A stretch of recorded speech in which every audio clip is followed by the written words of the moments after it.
the guy that I wanted was Sergio Scariolo Yeah. to run the Spanish Triangle. Yes. I wish that could have happened, but he didn't want to leave Europe. So welcome back to the Wisco Fanatics Wednesday. Jake and I are just talking shop a little bit on the Milwaukee Bucks coaching situation, which we will definitely get into after we talk about their 2 games that they had in the last week.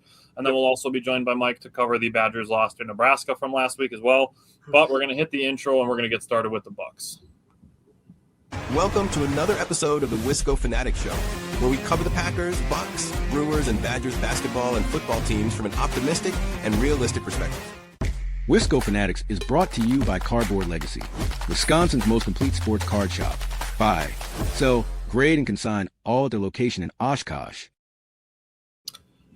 Alrighty, so as I said, only 2 Bucks games from last week to this week, and 2 very, very distinctly different outcomes and feelings between the 2 of them, and unfortunately it goes the opposite way. Jake and I are normally bad news first, good news, end on the high note type of guys, but this week we got the great, fantastic, awesome thing, and then we got the bummer. So let's start with the awesome, fantastic one, and let's talk Bucks Celtics from last Thursday. The Bucks have this weird trend going on, which, by the way, if you have tickets or you're going to watch the Bucks tomorrow, they are going to win because we are having our episode. We are going to talk about them, and then they're going to win after we talk about them because that just seems to be the trend lately. Immediately the first game after we talk about them, we're optimistic. We are still realistic, and we're going to get into some real deep, dark stuff when we talk about the Nets, but we're going to talk about some good stuff that they did versus the Celtics and getting into this game. So first, I'll start with some numbers, right? So Kuzma, his Bucks high, 31 points, 6 rebounds. He was 13 of 17 from the field. Again, Tyler's been a nice job harping on it. I'll harp on it right now. If you haven't had a chance, go listen to us. We are Bucks correspondents, I guess I'll call it. So we cover the Bucks on the radio. So there are a small majority of people that think that we know ball. I would like to think that we know ball as well. And one thing that I talked about is how Kuzma did a really nice job getting downhill, forcing the issue, getting to the rim.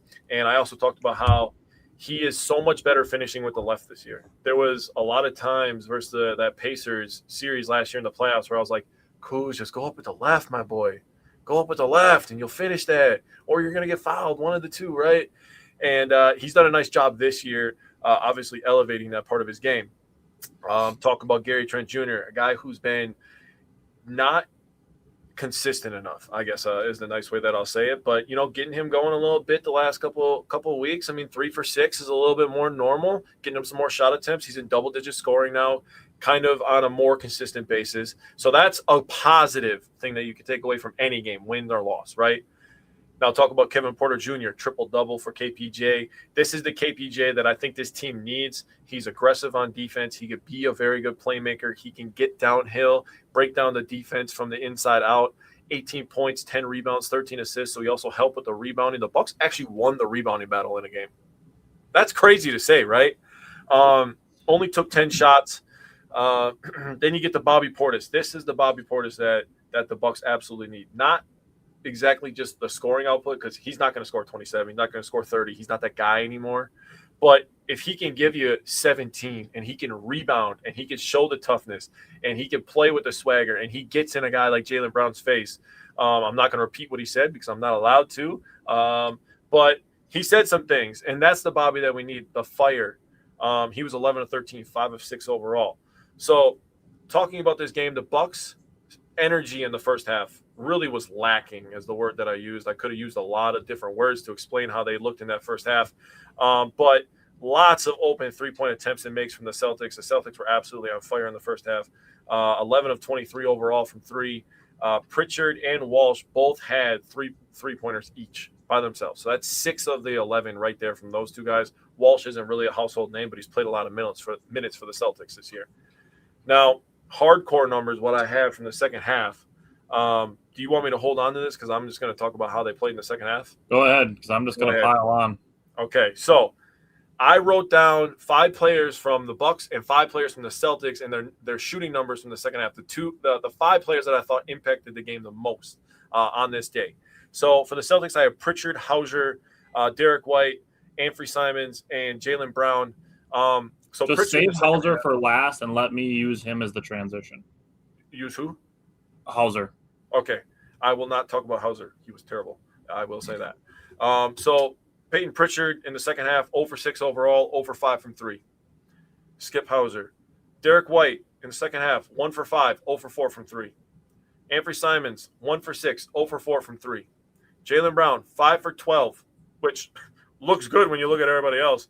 1 for 3 from 3. So overall, this includes Hauser's, which I didn't add, so we're going to use that as a transition. 7 of 36 and 1 for 22 from 3 between those 5 guys.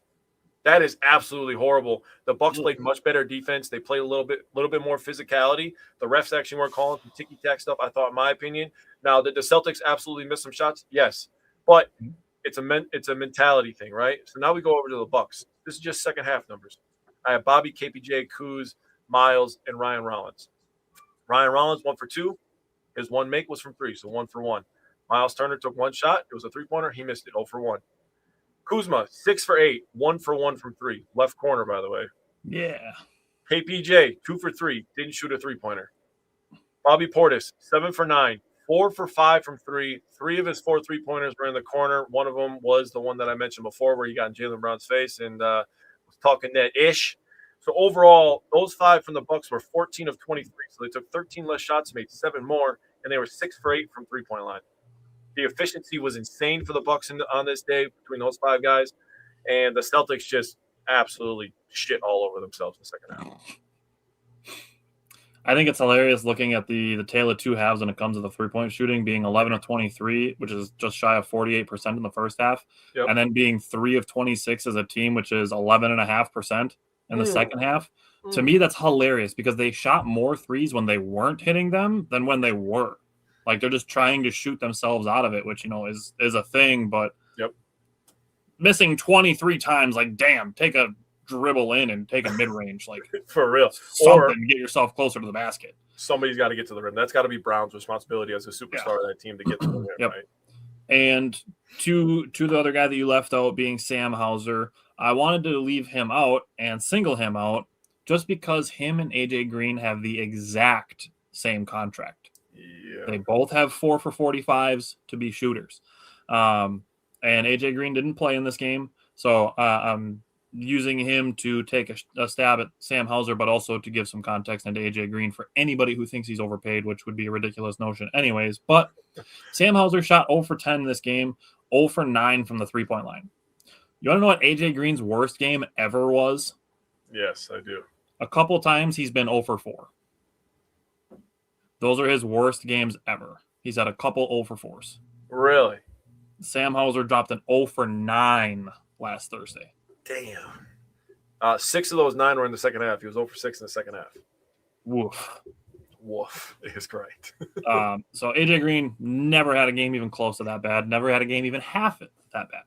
Mm-hmm.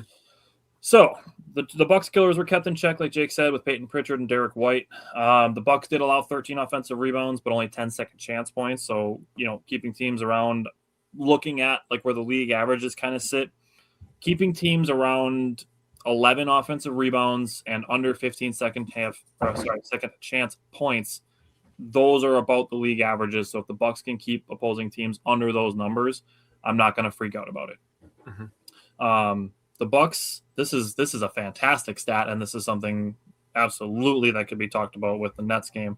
The Bucks assisted on 84.6 of their made three-point shots. Wow. 11 of their 13 threes were assisted on. I like that. That's fantastic. Mm-hmm. Like you said, Kyle Kuzma balled out. That 31 points was his Bucks high. Also, playing high-level defense at the same time. Defensively, the Celtics were 2 for 9 against Kyle Kuzma from the field. Love that. Looking just at the team as the game went, the first half, Ryan Rollins, looking at the first quarter, stop leaving your feet to pass. We've had this conversation a couple times. The Bucks did not start well from the three-point line, but Gary Trent Jr. was being a little more aggressive, to your point on him getting a little more consistent with his scoring. He had 7 of the Bucks' first 13 points. And then Bobby Portis came in. He gave the Bucks a quick 7 points that cut the lead down to 25-22, which was nice. In the second quarter, Kyle Kuzma started taking over. He scored 8 straight points, drew an offensive foul on Jaylen Brown, Third quarter, he was still playing hot. Kevin Porter Jr. also playing downhill. The Bucks ran an 11-0 lead in the third quarter. That was fantastic. The Bucks won the third quarter 27-13, and Kyle Kuzma already had 29 points. Kevin Porter Jr. already had a triple-double through 3 quarters. He had 14, 10, and 10 while playing with 4 fouls. Mm-hmm. Oh, that's important context. Great work by Kevin Porter Jr. 13 points was the lowest quarter for Boston this season. I like that. Bobby did get his first double-double of the season, which is not super exciting to be this deep into the season, and Bobby just getting that at 27 and 10.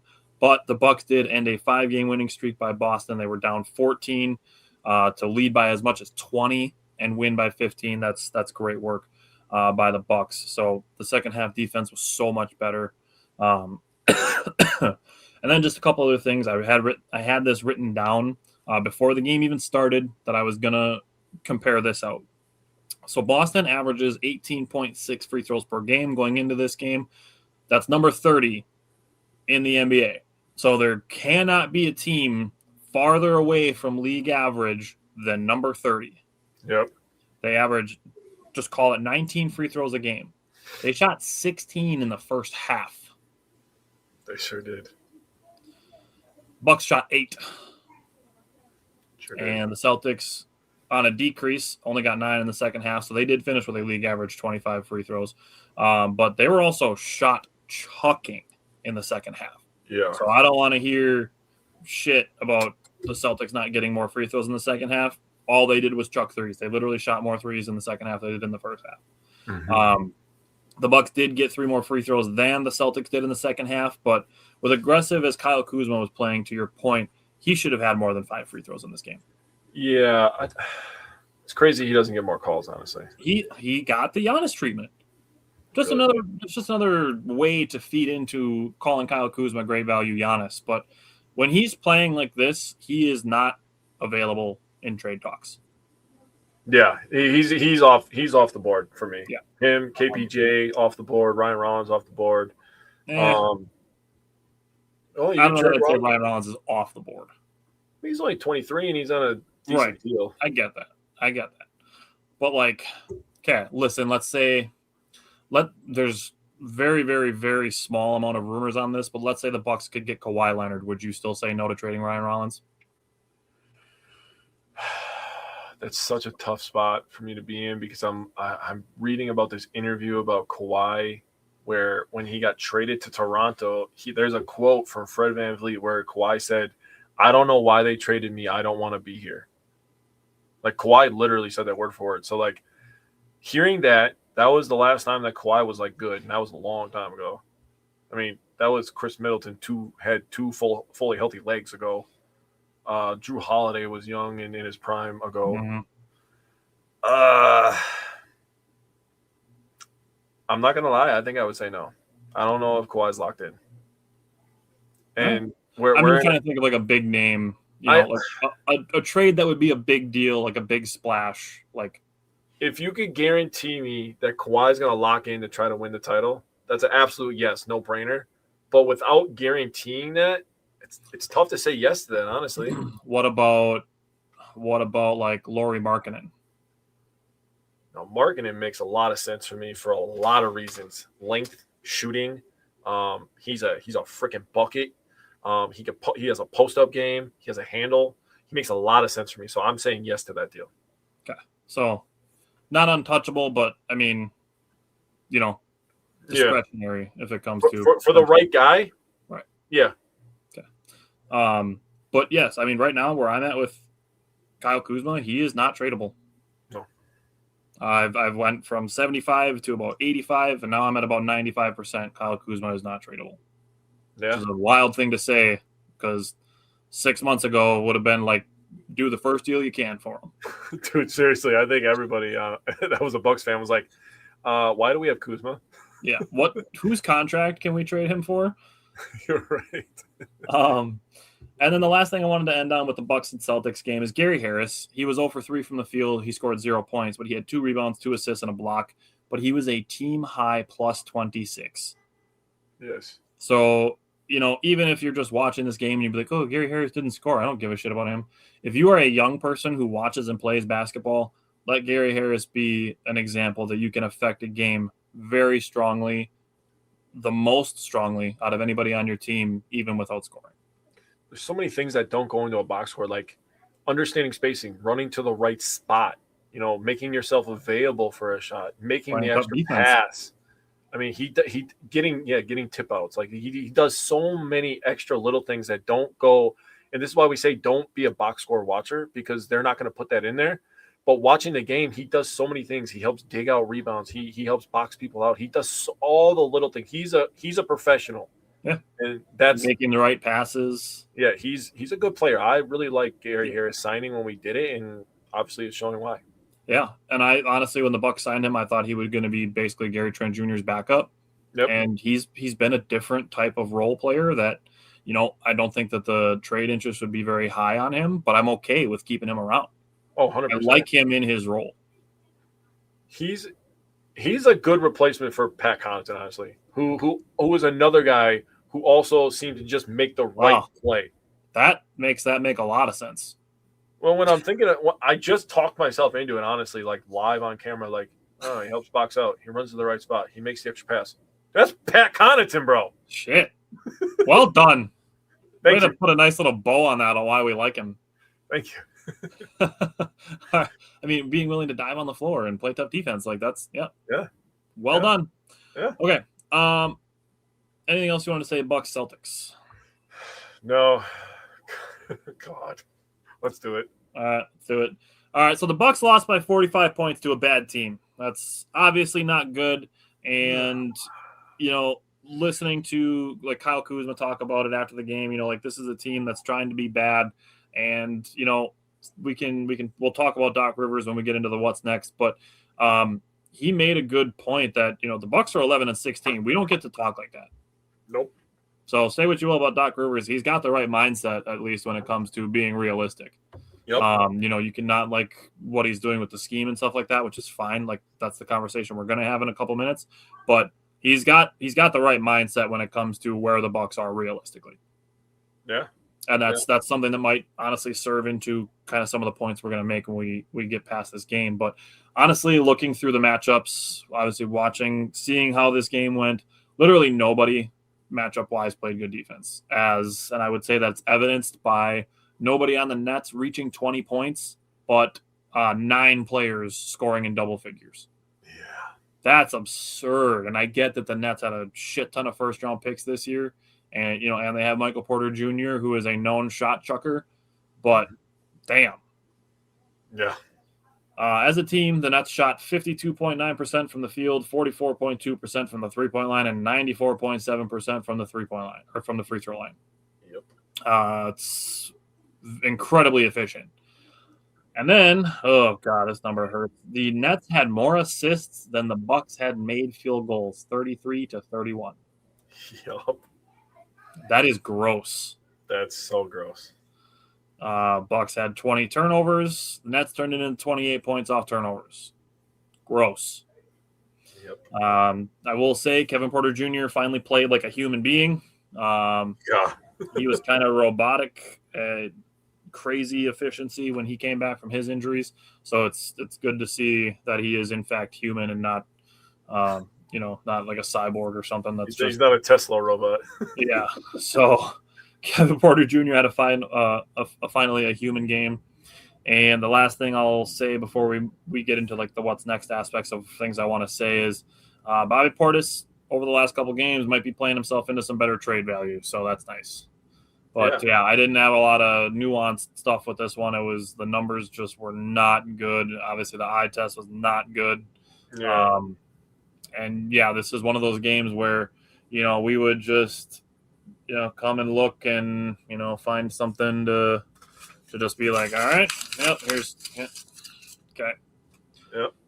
That's what this game's going to be. And the thing that I wrote is it's so frustrating because you looked at this schedule, coming into December and you're like, okay, we have Giannis. It's time to go on a run. Giannis obviously goes down. He's going to be out 2 to 4 weeks is still the timetable. Haven't heard any updates on that. But the frustrating thing is they have an opportunity to hold fort even without Giannis. You're playing some lesser opponents. So with being down one of the best players in the NBA, playing lesser opponents, great for us, right? They lose to the Wizards, right? And you're like, oh, Jesus, what is going on? Then they're like, we got to rally together. We got to stick together. They go ahead and they beat the Pistons, who are the #1 team in the NBA. No, not the NBA. I apologize. In the East, my fault.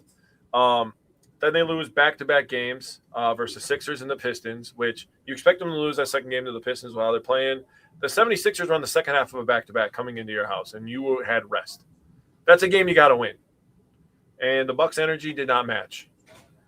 Then they go on and they beat the Celtics, who when we beat the Celtics, they were on a 5-game winning streak. And they had won 8 out of 10. They were winning. They were playing really good basketball. They're sharing the ball well. They were playing defense. They were coming to that game, and I'm like, all right, let's see what we find out about the Bucks tonight. And then they win that game. And apparently they're feeling themselves, which is why I'm happy that I got to go last, because there's going to be a good transition going into Doc Rivers. So then they were feeling themselves after beating the Celtics, and made us look smart after people listened to us on the radio, and we're like, no, we wouldn't trade. No, we don't want to blow it up. I mean, we would make trades, but we don't want to blow it up. We think this team is good enough. When 34 comes back, they can make a run. They go on, they beat the Celtics. I'm like, oh, yeah, dude, we're so smart, dude. Then they go on, they play the Nets, and they get just smoked. Every area you can think of, the Bucks got beat. Physicality. Passing the ball. I mean, I'm glad you brought up the assist numbers, because I was going to say 20 assists to 20 turnovers, bro. Are you kidding me? Are you kidding me right now? Inexcusable. The fast break points. We lost that by 11. We lost points in the paint. We shot less free throws. That's not shocking. The rebounds. We lost the rebounding. They made 11 more three-pointers than us on 8 more shots. That's disgusting. Unacceptable. This just proves that no matter who you're playing, this is the most talented the NBA's ever been. I will die on that hill. That I absolutely agree with. I will die on that hill. Yes, the Nets who don't even have 5 wins, and we beat a team that was on a 5-game win streak, they have lots of talent all over the place. Yeah. Lots of guys that could dribble, shoot from far away, get to the rim, dunk on people. It's crazy. If the Nets put Nicholas Claxton on the trade block today, 30% of the NBA teams would be like, we need to go get him today. Yes. Like, every contender is like, how can we get Nicholas Claxton on our team? Except for maybe the Cavaliers, because they already have the Afro version of him. Right. That's fair. But yeah, that's anybody who was considering trading for Mark Williams or Nick Richards last year is absolutely looking at Nick Claxton and being like, he's a better version of those guys. Yes, 100%. Okay. So moving forward, like, what do the Bucks do next? So game specifically, they play tomorrow against Toronto, Sunday at Minnesota, and Tuesday at Indianapolis. I absolutely believe that the Bucks can win 2 out of these 3 games. I would like them to win 2 out of these 3 games. Wouldn't surprise me if they lost 2 out of these 3 games, but if they lose to the Pacers next week, they absolutely have to do something drastic. Like, It's not like, okay, how can we make a move to upgrade the roster? It's splash time. Yep, I agree. And not like rebuild splash time. It's like, okay, basically everybody except for Giannis is available splash time. Yeah, pretty much. I mean, if they go on a 3-game win streak, I mean, at that point, Giannis would be, a week and a half away from coming back, right? Yep. And you'd be 14-16, which is not awful. You're floating around there, right? Right. Still opportunity to go on a win streak, win 8 out of 10, like the Celtics did, like you said earlier. Yep. All of a sudden, you start feeling you're back above 500. Yep. Yeah. That's such a tough spot to be in. Obviously, the one against the Timberwolves, it's probably the toughest game. Although the Raptors, with all their length, man, that's a tough game for the Bucks because they're small. The only reason I say it's more winnable is because it's at home. Right. I think the Raptors are almost the way that the Thunder are, where they can get away with being really physical because they just play that way all the time. Yeah, and they played. There was a stat when we played them the first time this year in the beginning of the season. I believe it was our second game. They showed the stat that the Raptors had the second best defense in the NBA the second half of the year. So their coach obviously is very high on playing some physical defense and getting out and running in transition, which fits their play style so well, fits their roster so well. Yeah. Honestly, he would be a good point, or a good person to bring up to make your point that you were making kind of before we were starting the show. One thing I'll say, like, let's look at it as like, okay, the Bucks can move on. If they move on from Doc Rivers, potentially something that's been rumored is moving him to the front office, which I'm fine with. Jake and I were talking about this too. Like, Doc Rivers, he's absolutely a ball knower and he's got experience, but it feels like the modern NBA is passing him up scheme wise. So like he absolutely knows ball. He is a very experienced coach. I'm not going to say that he is Pat Riley, but he's cut from the same cloth as a guy like that. That's kind of where my mind went too. And I thought, now it's time for his Pat Riley version of himself. Yeah. Or even a younger version would be like Brad Stevens, for him to go from the sideline to the front office. Like there's examples of it out there, and I'd be fine with that, especially if if Giannis wants him around. Like, that's a good way to keep him around while also getting a fresh set of eyes on the coaching staff. Now, one thing I'll say is if the Bucks do decide to go that route and bring in a new head coach, one thing I will say is offensive rebound to me is not a huge issue. Yes, the Bucks are last in the NBA at it, but the number 29 team in offensive rebounding in the NBA, do you want to take a stab at who it is? Thunder. It's Oklahoma City. Oklahoma City is the number 29 team in the NBA in offensive rebounding. So you can obviously win without it. That said, as opposed to trying to conduct a full search in the middle of the season, which obviously is not a super great way to go about business because that's how we ended up with Doc Rivers as the head coach. I would say you maybe just pick an option from a guy who's already sitting on your bench. And I would consider the Milwaukee Bucks making Rajon Rondo the head coach. Yeah, I love that. There's examples recently of younger NBA players coming into head coaching positions and succeeding with it. The main example that I would give would be JJ Redick. Yes. And I think, actually, I shouldn't even say I think. I would say that Rajon Rondo is more of a X's and O's ball knower than JJ Redick. JJ Redick came into the Lakers head coaching position from podcasting. Yeah. Which is fine because JJ Redick, if you watched his podcast if you ever listened to him talk, 1,000% ball knower, absolutely knows what he's talking about. He is great. He was in the NBA for a long time. Super smart. Rajon Rondo is next level. That dude was a point guard in the NBA on championship teams. That dude has revitalized Ryan Rollins and built him to a most improved player candidate. We're getting great things out of Kevin Porter Jr. I would think he would be a guy who would absolutely be able to deduce the modern NBA scheme-wise and do a lot of good things for the Bucks. So Rajon Rondo would be the guy that I would look at to maybe move to the head coaching position. Okay, let's be honest about Rajon Rondo real quick. People view these three players very differently because of Rajon Rondo. Kevin Garnett got a ring. Paul Pierce got a ring. He was just a guy who was a scorer on bad teams for a long time. Kevin Garnett was a guy that won MVPs. He got close to the mountaintop, not close enough. He got over the mountain when he went to the Celtics. Ray Allen completely changed the trajectory of his career. Does Ray Allen get that, after that title, playing in the finals, matching up against Kobe a couple times? Does people view him a lot differently after that? He goes in the Miami Heat, obviously gets 2 more with the Miami Heat, but people view him a lot differently now. Rajon Rondo is responsible for all that. He was feeding You can throw in Kendrick Perkins into that. Seriously, what is Kendrick Perkins without Rajon Rondo, bro? Like, he's on television these days, and it's not because he was a great NBA player. Let's call it what it is, man. I mean, do the Thunder even look at Kendrick Perkins if he wasn't a part of that 2008 championship team? Probably not. But they were in a position, young, talented team with the trio that they had. Serge Ibaka was up and coming. They're like, we just need a big guy in the middle that's going to clog the middle and grab some rebounds. And he was bad at that too. But Rajon Rondo absolutely made the 2008 Celtics go. Yeah. He was the engine. Yeah. There were talks even at that time when he was a rookie, like makes them a big 4.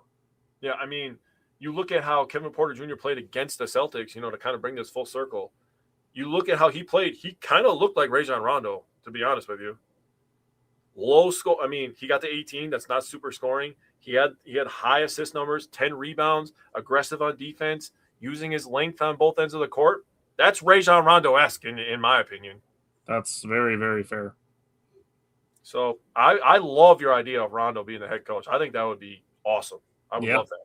Yeah, and then, you can decide based on how the rest of the year goes if you want to leave him, if you want to remove the interim and leave him in the position, or you can conduct a full search in the offseason if that's the route you decide you want to go. And Jake, I'll let you make your point again, and then use the Raptors coach, Darko Rajovic. Yeah. Basically, is close to how you say it. Ratkovic is how you say it, but I'll let you make your point on what they could do in the offseason looking at vacancy. So, as I said, I do love your idea of Rondo. That makes a ton of sense to me. Mm-hmm. But everybody talks about how the NBA is so talented. People talk about how college basketball is more talented. This might be the most talented year of college basketball. And what is changing with these college basketball players? Outside of them getting paid, obviously, is a lot of people are coming from overseas and skipping playing in those pro leagues, and they're getting paid here to play college ball. So now you got people all over the place. You got this guy at Providence. This guy's like 6'6", like I don't even remember his name. He's like 6'6", 220. Dog is a bucket, dude. He has a handle. He's 19 years old. I'm like, Jesus Christ, I hope we have like a 5th overall pick so we can take this guy. This guy's going to be a monster. I mean, you can go up and down in college basketball, but you could just go to the Badgers and find, Hayden Jones from New Zealand and Alexis Bieliauskas. Like, they're recruiting in Germany. Like, the foreign game is moving over to America, and for me, I would like the Bucks to do that with the head coaching position. Go get a European guy, that can draw up some crazy out of bounds plays, has a new way of thinking that Americans aren't used to yet. I think that's the way to go. So I would go get a European head coach, bring him over here, plop him in the top seat for the Milwaukee Bucks. Our best player is from Europe. Yep, it makes so much sense. Yeah.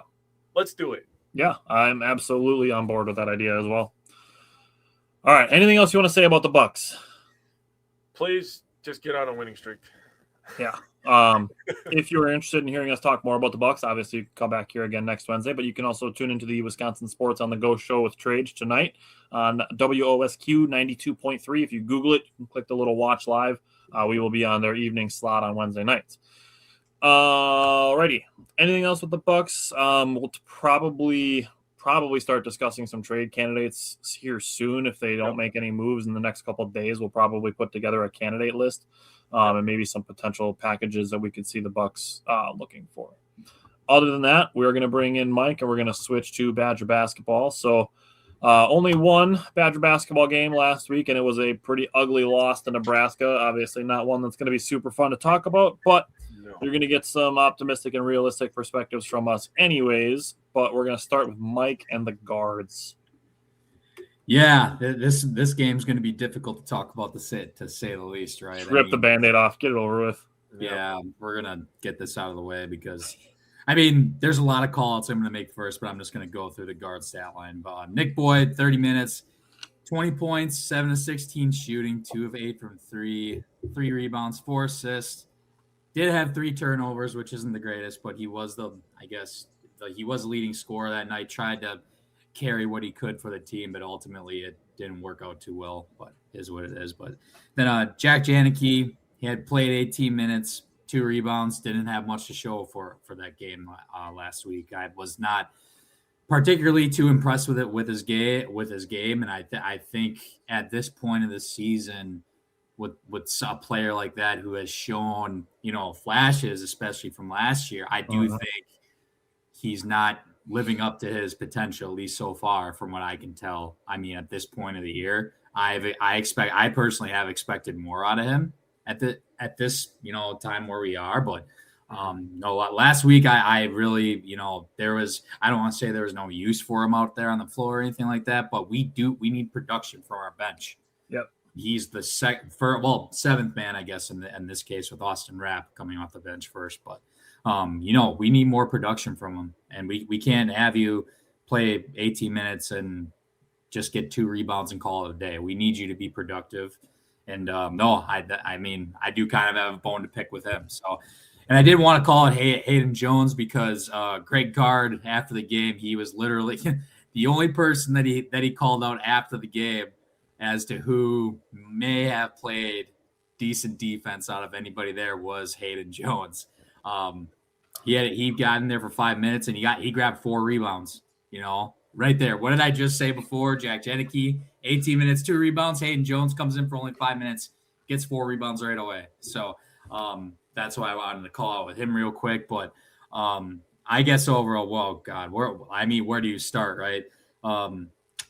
Defensively is probably my biggest bone to pick out of this whole thing because, 3-point shooting, we can talk about that anytime we want to. But, first off, when I talk about transition D and how I think that could be a big problem this year, the craziest thing in this game was we did not give up one single point in transition D. Not one. Mm-hmm. We got outscored 44-24 in the paint, 17 dunks and layups, all from the half court. Like, they basically just picked us apart and could do whatever the hell they wanted to do. So, when you see that, I just think there's definitely no cohesiveness on defense as far as I'm concerned. I don't know if everyone's just trying to play their individual game and not thinking about as a team what we're supposed to be doing, or that the communication's clearly not there with these guys. And Greg Gard called out basically the whole team after the game, and it's similar comments that he has made after BYU and TCU, maybe not so much TCU, but similar to the BYU game. BYU, defensively, we don't have our shit together. We got to play more as a whole, as a team, if we're gonna, make a run at this. But no, man, I think I'm not gonna raise up the red flag like it's the end of the season or anything like that. But this is a growing concern for me, going forward, because I know Nebraska's a ranked team. They're actually pretty good this year, but it's Nebraska. It's not the number 1 team in the country or anything like that. And I think at Wisconsin basketball, as far as I'm concerned, we should have high expectations for this team this year. Yeah. So I guess my last point, and I'll let you guys talk. I have other points, but I'll let you guys talk about them. But I got a very hot take. If it keeps up like this on the defensive side of the floor, I think Zach Kinzinger gets asked to play and burns his red shirt. Interesting. Yeah. All right. I'm not opposed to that either. To your point of Greg Gard being critical of the team's defense, and I'm glad he spoke up about it. I did write down the quote that he had after the game. He said, "We don't have a defensive identity. We haven't had one all year." I do disagree with that to a point, just because they've had games where they've played strong defense for periods of time, 7 minutes here and 10 minutes there and 6 minutes there and, 8 minutes there. But it hasn't been consistent or stacked on top of each other. It's been very just, dartboard. They've hit on it a couple times. But he said, so we'll see. We'll search to find one, and I'll find guys that want to play defense. Now, Jake can attest to this with Bieliauskas being inserted for rap, where I think that's one area where he's shown that that's true to the way that he's going to act. One guy that I'm going to bring up is Braden Carrington. I think he is a guy who is potentially in for an increased role because I think he can defend multiple positions. He only played 6 minutes against Nebraska. He had 2 rebounds, an assist, and 2 turnovers, which obviously is not good, but only playing 6 minutes when you're talking about 18 minutes for a guy like Jack Jedicke who had 2 rebounds. Braden Carrington had that in 6 minutes and a third of the time. If that's your only contribution, to Mike's point about Kinzinger maybe getting some time, Braden Carrington could be stealing some of his minutes also. Now, the other aspects of this, and this goes a lot to the wings, is flying by 3-point shooters, not boxing out when defenders have to rotate, and then getting beat backdoor by staring at the ball. Oh, my God. How many times is that going to happen this year? Yeah. Those were the 3 things where you're like, what the hell are the Badgers doing defensively? Those are the 3 things that, that's just being disciplined. Not flying by 3-point shooters, just closing out with a high hand. Yes, they might still shoot to 3 and have, what they would consider a quote-unquote open look, but it's still going to be more contested than it is if you're standing behind them watching the back of their jersey as they're shooting a wide open 3-pointer. Yeah. Very different. Also, then they're not playing 5-on-4 defensively if they decide to bring the ball in, to Mike's point on getting layups and dunks. Mm-hmm. Not boxing out, giving up second chance points. I did not write down the number of second chance points that Nebraska had, but not boxing out defenders, not boxing out as defenders when you are rotating. So, yes, there are times where the Badgers make their rotations, which is fine. But, I'm playing shooting guard, so I'm not going to box out the opposing power forward because that's not my guy. Like, that shit can't happen. If you rotate, you box out the nearest guy. Yep. And then, getting beat backdoor just by staring at the ball, that's just, you just have to keep your head on a swivel. That's literally, they teach you that in, like, middle school basketball. That's lazy. Ball you man. That's a fundamental of basketball. That said, it was interesting. The Badgers were off to a good start by getting into the paint and feeding the big men. Then, for whatever reason, they got super trigger happy, shot 13 or 14 threes straight at one point, went the final 3 minutes and 53 seconds of the first half with 0 points, and Nebraska stretched their lead from 6 to 16 in that time. John Blackwell was 1 for 11 from the field. This was probably his second bad mid-range game of the year. The other one being BYU, further illustrating the point of Mike comparing the two games. He was 1 for 6 from the three-point line, 0 for 5 on twos, and 4 for 4 at the free throw line. So there's one small silver lining there. But looking at the two games, they lost the BYU game by 20, this game by 30. His only make was the first shot that he took, and it gave Wisconsin a 7-2 lead. And I will give a disclaimer to John Blackwell. Is this something that could have affected his shooting? He did get checked on an offensive foul that was called in Nebraska for an illegal screen. And after that illegal screen, he was kind of grabbing at the elbow on his shooting arm. So if John Blackwell comes out on Friday night when the Badgers play Villanova and he balls out, I can look back at Nebraska and be like, okay, he probably fucked up his elbow a little bit. Yep. And that affected his shot. And that affected his game. And then I can kind of just, same way with the Bucks Nets game where I just crumpled up a piece of paper and threw it over my shoulder, I can do that. If John Blackwell has another 1 for 11 game, then we're going to have some talks about maybe him not being, quite as NBA ready as maybe we thought he was. Yeah. Might have to run an offense, actually, if he does that too, and actually get some structure to this team, because every once in a while, dude, this team, they don't look motivated, for one.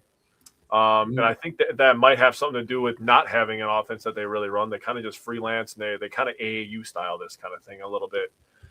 So, yes, are they talented? Yes, can they shoot threes? Yes, can everybody have the green light at a certain time? Yes, all of that can be true. Mm-hmm. But none of that matters unless you're getting good shots. And it almost felt like we were talking about with the Celtics against the Bucks, right? Like they were trying to shoot themselves out of being cold and shoot themselves back into the game. It almost felt like that for the Badgers against Nebraska. Like, we're on the road. This team's good. We're trying to force ourselves back into this game, and nothing is falling for us. We need some three-pointers to fall. Well, let's talk about big men, right? Hold on. Let me talk about Andrew Rohde, and then I'll turn it over. Go ahead. Andrew Rohde was still making good passes. He was tied with Nick Boyd for the team lead with 4 assists. Did not have any turnovers, so that's good. But 2 for 7 from the field, 2 for 5 from the three-point line to give his 6 points. And to the same point as Jack Janicki, just a little bit different. I will say a guy who's playing 26 minutes should not finish with 0 rebounds. Andrew Rohde should not be 6'5", playing 26 minutes and have 0 rebounds. This was his 3rd time already this season having 0 rebounds. Yeah. That might be a guy where you were talking about how I said that Bielauskas was entered into the starting lineup to help with defense.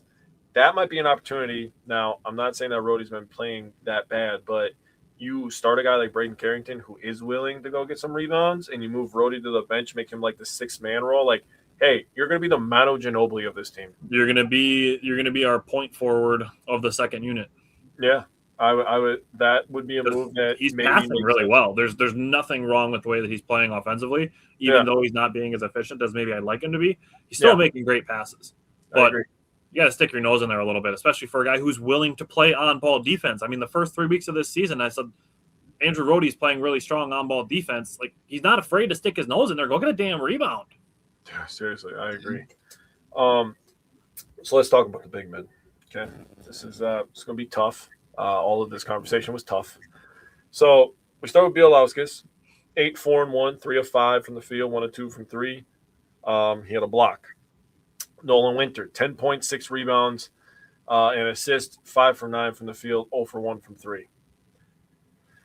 1 steal. You get to wrap. He was 7 points, 3 rebounds, and assists, 3 for 10 from the field, 1 for 6 from 3. He is having a rough go of it. So you look at those numbers in total between those three: 25 points, 13 rebounds, 3 assists.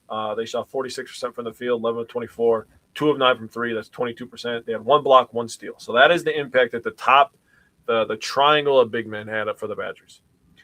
Now you go to Nebraska. I'm going to absolutely butcher this guy's name. I really don't give a shit because he plays for Nebraska, and he's never going to hear this in his life. But the first guy you got is Garcia. That's the first guy I'm talking about. He had 8 points, 3 rebounds, 2 assists, 2 of 5, and he had a block. He didn't make any threes on 2 attempts. Now the next guy, Bayou Tunsil.